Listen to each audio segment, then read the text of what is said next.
네, 스페셜 리포트 시간입니다. 자, 미국 증시가 상승하는 동안 국내 증시는 그야말로 맥을 못 추고 있는 상황입니다.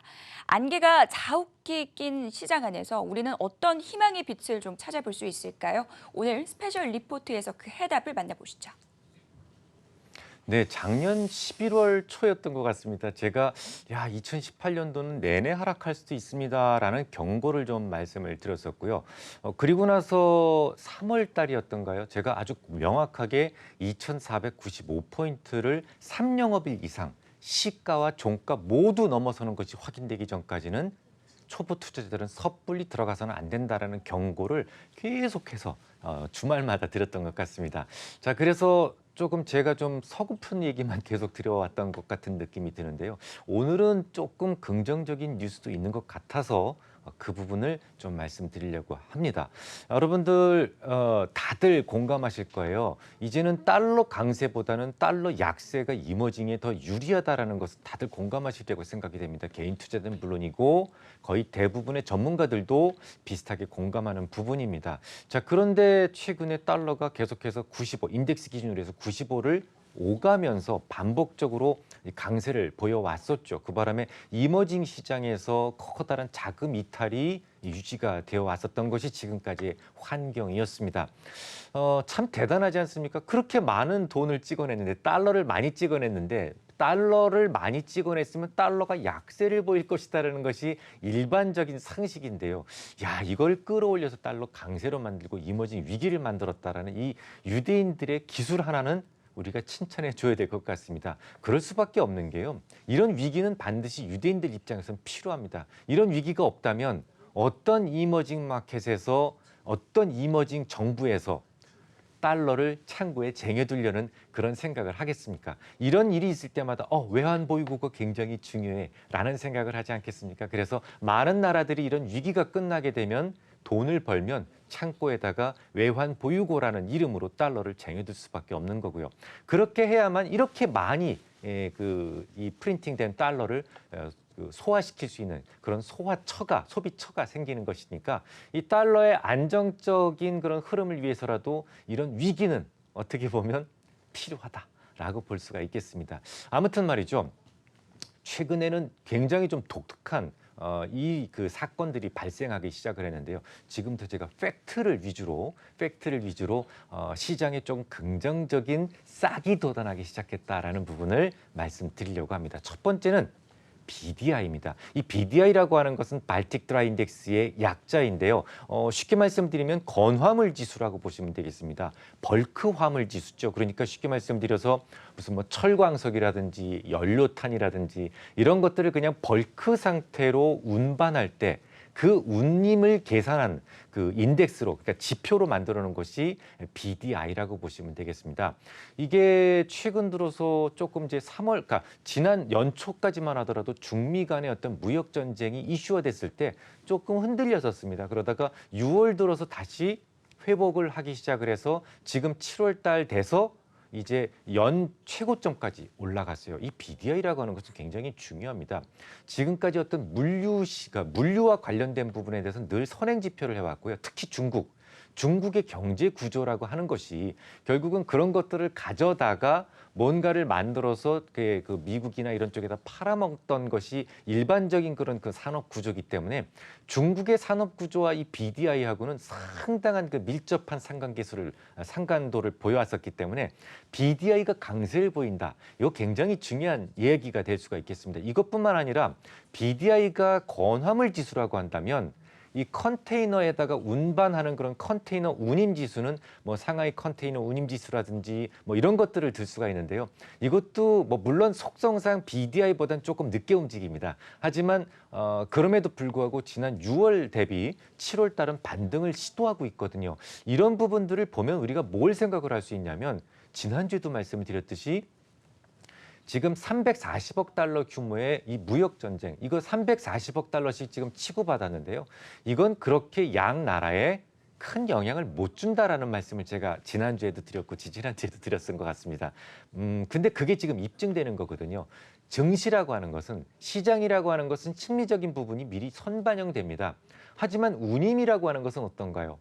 지금 예를 들어서 물동량이 많아지면 내가 지불해야 되는 돈은 현실이죠. 그냥 바로 지불해야 되는 부분이기 때문에 물동량이 많다, 적다를 그대로 보여줍니다. 그래서 심리적인 부분이 어느 정도 반영되는 시장은 조금 위축되는 모습을 보여왔지만 BDI라든지 아니면 샹하이 컨테이너 운임 지수라든지 이런 것들은 그래도 시장이 좋아지고 있다는 것을 계속 보여주고 있었다라는 그런 입증이 될 수가 있겠습니다. 자, 두 번째, 이게 중요한데요. 한국거래소에서 발표한 자료를 그대로 신뢰한다면 지금 외국인들은요, 우리나라 KTB 선물 지수를 갖다가 무려 3만 개 이상 샀다라는 겁니다. 야, 이거 굉장히 20만 개 이상 샀다라는 겁니다. 이 굉장히 중요한 그 이야기인데요. 과거 그러니까 2016년도 2월 3일 날에 23만 6천 개를 기록을 한 적이 있어요. 그리고 나서 지금 외국인들의 선물 매수 포지션으로는 3년물입니다. 매수 포지션으로는 가장 최대 규모인데요. 우리나라에서는 3년물이 기준물입니다. 가장 많은 거래가 있기 때문에 이 부분에서 외국인들의 매수가 집중되고 있다는 부분을 우리가 좀 고민할 필요가 있어요. 자, 그러면 외국인들이 왜 우리네 3년물 국채 선물을 매수를 했을까요? 자, 몇 가지 가정을 할 수가 있는데, 자, 첫 번째, 그냥 단순하게 홀드 투 머추리티, 만기 보유 전략, 이자 따먹으려고 샀다라는 가정을 할 수가 있겠는데 이거는 아닌 것 같죠. 왜냐하면 아시다시피 지금 미국 금리가 더 높아요, 우리나라보다. 그러면 바보가 아닌 이상 그냥 만기까지 이걸 갖다 보유하려고 이자 따먹으려고 우리나라 그 채권을 샀다. 이건 설득력이 없죠. 그것도 이렇게 큰 물량을, 많은 물량을 20만 계약 정도 되는데 이렇게 많은 계약을 샀다라는 것은 말이 되지 않습니다. 자, 그러면 어떤 또 가정을 할 수가 있을까요? 예를 들어서 자본 차익을 노린다. 자본 차익이라는 것은 채권을 샀는데 채권의 가치 자체가 오르는 거죠. 근데 이것도 말이 되지 않습니다. 지금 전 세계적으로 금리를 올리는 추세에 있는데 금리가 올라가면 채권 가격은 떨어집니다. 그럼 채권 가격이 떨어지는데 채권 가격을 떨어지는 데다 그 채권을 샀다? 이것도 말이 되지 않습니다. 그럼 딱 한 가지가 남는데요. 뭐가 남을까요? 바로 환차익입니다. 그러니까 외국인들은 지금 장기적으로, 중장기적으로 원화 가치의 강세, 달러 가치의 하락을 노리고 우리나라 채권 그 KTB 선물을 매수했다. 이렇게 생각을 할 수가 있는 것이죠. 조금 더 보충적인 설명이 필요할 것 같은데요.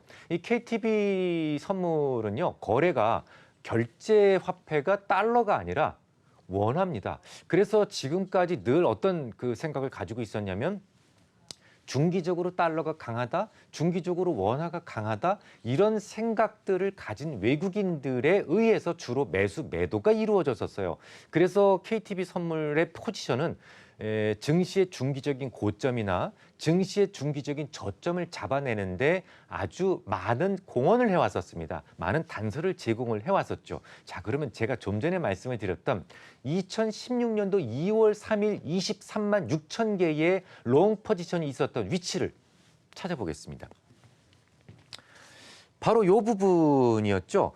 이거 주봉이거든요. 지수와 관련된 주봉인데 정말 계속해서 횡보를 하다가 지수가 뚝 빠져서 이중 바닥을 딱 찍었을 때 바로 이때 바로 2016년도 2월이었거든요. 이때 외국인들의 롱 포지션이 23만 6천 개에 달했고 그때부터 아주 드라마틱한 반등을 시도를 했습니다. 자, 지금 이 위치에서 20만 개에 달했다라는 것, 그리고 미결제 약정이 무려 18만 계약에 달했다라는 것은 외국인들이 지금 중기적으로 원화 가치가 강세를 보일 것이다.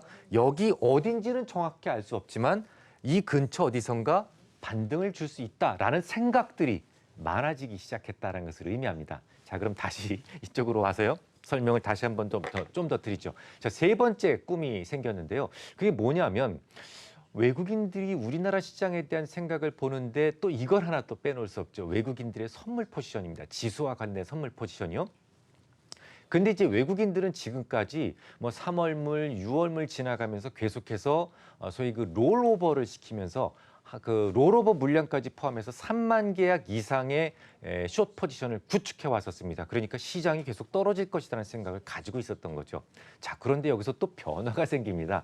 9월물 들면서 롤오버를 포함한 외국인들의 매도 포지션이 아주 현저하게 감소하고 있어요. 이건 뭘 의미하냐면 물론 리와인드 수요일 수도 있겠습니다만 뭘 의미하냐면 지수가 빠른 속도로 떨어질 것 같다라는 생각에서는 조금 이탈하고 있다. 그러니까 지수가 이 정도 어디선지 모르지만 여기 어디선가는 좀 저점을 확인할 것 같다라는 생각을 하는 외국인들이 하나둘 늘어나기 시작했다는 것을 의미합니다. 정리해보죠.